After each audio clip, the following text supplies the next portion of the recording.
Top quality और consistent performance के लिए सिर्फ सिल्वर पंप। टॉप क्वालिटी और कंसिस्टेंट परफॉर्मेंस के लिए सिर्फ सिल्वर पंप, नाम याद रखना। हर्षवर्धन जी सकपाळ, सीएलपी लीडर विजय वडेट्टीवार जी, सन्माननीय कांग्रेस वर्किंग कमिटी के सदस्य नसीम भाई, खासदार काळे साहेब, प्रणिती शिंदे जी, चव्हाण जी,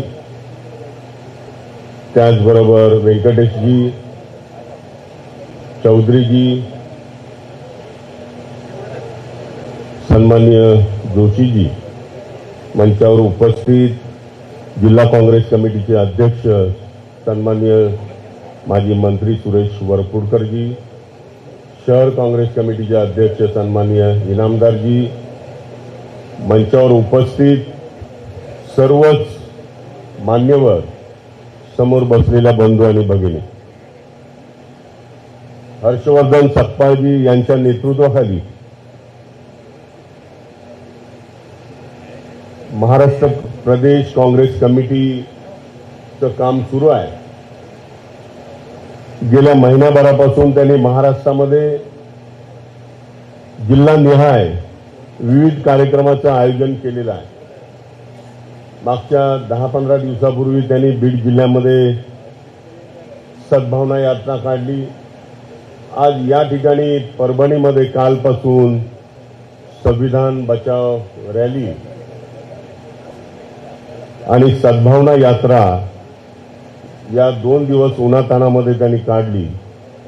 आणि या संविधान यात्रेमध्ये आपण सर्वांनी पदाधिकाऱ्यापासून कार्यकर्त्यांपर्यंत भर उन्हामध्ये आपण ही रॅली सक्सेस करून दाखवली, त्याबद्दल मी आपल्या सगळ्यांना मनापासून धन्यवाद देतो। बंधू आणि भगिनी, या देशामध्ये भारतीय जनता पार्टीचं राज्य आल्यापासून, त्यांचं सरकार आल्यापासून या देशातल्या जनतेला वेगवेगळ्या माध्यमातून वाटण्याचं काम सुरू केलेलं आहे। कधी जातीच्या नावाखाली, कधी धर्माच्या नावाखाली, कधी पंथांच्या नावाखाली या देशामध्ये अराजक माजवण्याचं काम सत्तेच्या आडून भारतीय जनता पार्टी, RSS, विश्व हिंदू परिषद, बजरंग दल या तत्सम संघटनाच्या माध्यमातून या देशामध्ये सुरू आहे।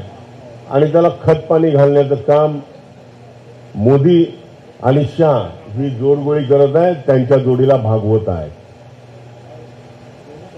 कारण नसतानाही सुरू झालेला आहे। या देशातल्या जनतेला फसवून तुम्ही सत्ता घेतली, लोकांना सांगितलं 15 लाख रुपये देतो, लोकांना सांगितलं, बेरोजगारांना सांगितलं 2 कोटी नोकऱ्या देतो, आणि आमच्या जनतेनं सुद्धा या आश्वासनाला साथ दिली आणि तुमचं सरकार आणलं।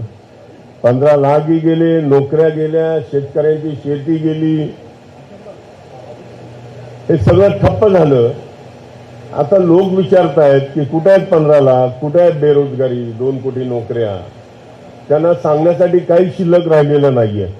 आणि म्हणून मग आपसामध्ये भांडण तंटा कसा लावून देता यावा, धर्माधर्मामध्ये भांडणं कशी लावून देता येतील, याचं कट कारस्थान त्यांनी सुरू केलेलं आहे।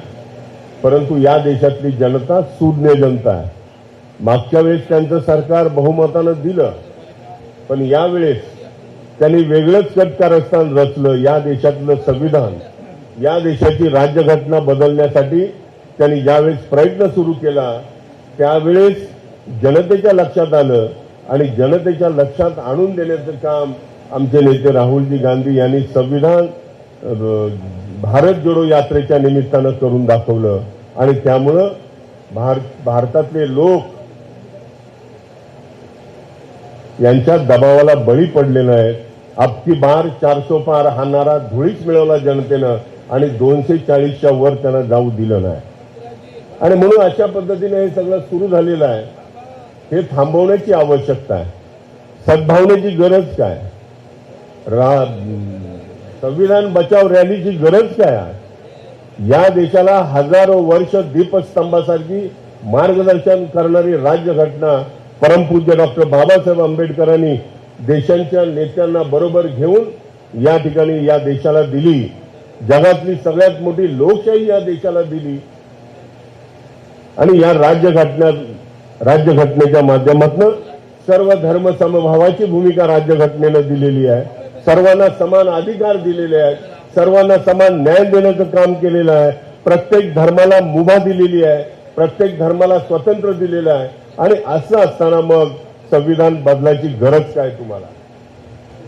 या लोकांना माहिती आहे की या देशामध्ये पुन्हा एकदा मनुवाद आणायचा आहे.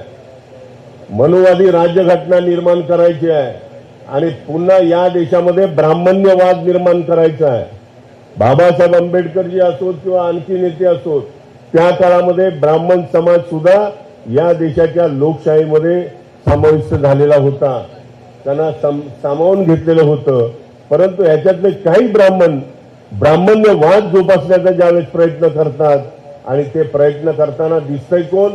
तर मोदी आणि शहा, त्यांची RSS, असे जे ब्राह्मण्यवादी माणसं आहेत या देशाची वाट लावायला निघालेली आहेत. आणि म्हणून आमचे नेते राहुलजी गांधी यांना वाटलं की आता या देशाचे तुकडे पाडण्याच्या ऐवजी या देशाला एक संघ आणि एकात्मतेकडे घेऊन जाण्यासाठी आपल्याला या देशामध्ये प्रयत्न करायला लागतील. आणि म्हणून त्यांनी जवळजवळ 3-4 महिने काश्मीर पासून ते कन्याकुमारी पर्यंत दिवसाची रात्र आणि रात्रीचा दिवस करून या देशाचं ऐक्य होणे मजबूत आहे. या देशामध्ये सद्भावना वाढणं आवश्यक आहे. या देशातली अहिंसा वाढणं आवश्यक आहे. आणि म्हणून माणसामध्ये सद्भाव निर्माण झाला पाहिजे, यासाठी त्यांनी यात्रा काढली. त्या यात्रेमध्ये त्यांनी संविधानाचं महत्व लोकांना समजून सांगितलं. भारत जोडो न्याय यात्रेमध्ये सुद्धा त्यांनी संविधानाचं महत्व अधोरेखित केलं. आणि गेल्या काही वर्षापासून आम्ही पाहतो की डॉक्टर बाबासाहेब आंबेडकरांनी लिहिलेली ही राज्यघटना या देशामध्ये फक्त राहुलजींनीच या देशातल्या लोकांना समजून सांगितलेली आहे. त्यांच्याशिवाय कुणी सांगू शकलं नाहीये. काल आम्ही वर्किंग कमिटीमध्ये बसलेलो होतो. जातीनिहाय जनगणना झाली पाहिजे ही भूमिका राहुलजी गांधींनी घेतली. 1951 साली जनगणना झाली. त्याच्या अगोदर 1831 पासून या देशामध्ये जनगणना होत आहे. 1851, 61, 71, 81, 91, 2001, 2011 आणि 2011 नंतर 2021 या देशातल्या जनतेची शिरगंती व्हायला पाहिजे होती. पण 2011च्या नंतर ती झाली नाही. 2011 मध्ये काँग्रेसचं सरकार होतं. डॉक्टर मनमोहन सिंग साहेब होते आणि त्यांनी या देशामध्ये जातीनिहाय जनगणना झाली पाहिजे ही कॅबिनेटनं निर्णय त्या काळामध्ये केलेला होता. परंतु दुर्दैवाने निवडणुका लागल्यामुळे तो निर्णय अंमलात येऊ शकला नाही. आणि मग 2021च्या या जनगणनेमध्ये जातनिहाय जनगणना करावी लागेल असं भाजपाला वाटलं. आणि म्हणून 21 ते 25 4 वर्ष, म्हणजे ते 10 वर्ष आणि हे 4 वर्ष, 14 वर्ष त्यांनी या देशामध्ये जाती जनगणना केलेली नाहीये. आणि म्हणून राहुलजी आणि काँग्रेस समिती आणि काँग्रेसचे देशभरातले कार्यकर्ते यांनी सांगितलं की या देशातल्या प्रत्येक माणसाला तो कळला पाहिजे तो कुठे आहे, त्याची परिस्थिती काय, सामाजिक परिस्थिती काय, आर्थिक परिस्थिती काय, शैक्षणिक परिस्थिती काय, त्याच्या चालीरीती काय, त्याचा रीतिरिवाज काय, हे सगळं त्या माणसाला कळलं पाहिजे. आणि तो किती मागासलेला आहे आणि त्याला कशाची आवश्यकता आहे, कुठल्या स्कीमची आवश्यकता आहे, त्याला आर्थिकदृष्ट्या पुढे आणण्यासाठी काय करायला पाहिजे, एज्युकेशनली पुढे आणण्यासाठी काय केलं पाहिजे, ही भूमिका घेऊन राहुलजी गांधी सातत्यानं 4 वर्ष या देशामध्ये जातीनिहाय जनगणना झाली पाहिजे ही भूमिका मांडत आलेली आहे. आणि आपल्या सगळ्यांच्या सुदैवानं भारतीय जनता पार्टी आता दबलेली आहे. त्यांनी 3 दिवसापूर्वी मोदींच्या नेतृत्वाखाली जी कॅबिनेट झाली त्या कॅबिनेटमध्ये त्यांनी ठराव केला की जातीयनिहाय जनगणना झाली पाहिजे. म्हणजे हा विजय काँग्रेस पार्टीचा आहे, हा विजय राहुलजी गांधीचा आहे, हा विजय आपल्या सगळ्यांचा आहे. परंतु निवळ विजय आहे, विजय झाला म्हणून चालणार नाही. तर ही शिरगंती लवकरात लवकर कशी होईल यासाठी दबाव टाकणं आवश्यक आहे. केंद्र सरकारवर दबाव टाकणं आवश्यक आहे. निर्णय तर तुम्ही कॅबिनेटमध्ये घेतला, परंतु जर तो डिले होत गेला आणि जनगणना झालीच नाही तर मग सर्वसामान्य माणसाचं काय होणार. आणि म्हणून आपण सगळ्यांनी आता आवश्यक आहे दबाव टाकण्याचं. अशा हर्षवर्धनजींना मी मनापासून धन्यवाद देतो की अशा सर्व जिल्ह्यांमध्ये रॅली झाल्या पाहिजे. जात न्याय या मुद्द्यावर आपण उभं राहिलं पाहिजे आणि केंद्र सरकारला सांगितलं पाहिजे की तुम्ही लवकरात लवकर राज्यसभेचं आणि पार्लमेंटचं लोकसभेचं अधिवेशन बोलवा, त्याच्यामध्ये ठराव करा.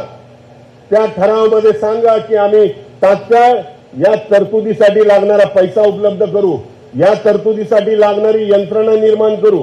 कारण ही मागच्या वेळेस केंद्र सरकारने सांगितलं की जवळ 8,000 कोटी रुपये या जनगणनेसाठी लागतील आणि या वर्षीच्या बजेटमध्ये केंद्र सरकारचं बजेट जर आपण बघितलं तर 571 कोटी फक्त ह्याची तरतूद केलेली आहे.